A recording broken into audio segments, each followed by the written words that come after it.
untuk bersepeda yang sehat itu saya punya 2 tolak ukur. Pertama, harus nyaman. Sepedanya harus nyaman, disesuaikan dengan rutenya. Jadi kalau memang harus sepeda balap di jalan raya, kalau harus sepeda gunung ya di alam terbuka. Nyaman itu ya harus sesuai dengan body kita, harus dengan fitting. Jadi kalau bersepeda itu memang harusnya di fitting dulu. Jadi saat kita memilih jenis sepeda tertentu, kita harus diukur berat badan, tinggi badan, kemudian posisi ergonomis kita, sehingga sepeda itu membuat kita menjadi nyaman. Karena kalau tidak nyaman, akhirnya kita menjadi cepat lelah, dan itu akan memaksa fisik kita untuk bekerja lebih berat.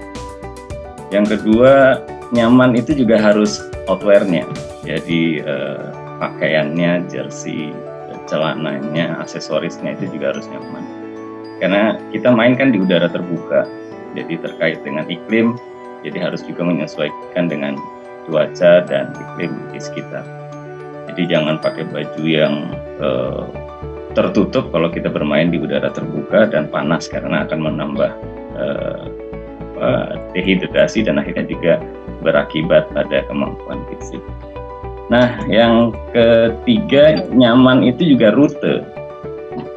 Rutenya juga harus nyaman, artinya kita harus tahu bahwa rute yang akan kita lalui itu adalah rute-rute yang secara fisik kita bisa, secara fisiologis kita bisa. Di event-event nasional biasanya sebelum kita mengikuti acara-acara itu, panitia itu akan men-share ke kita tentang rute dan elevasi, misalnya ketinggian.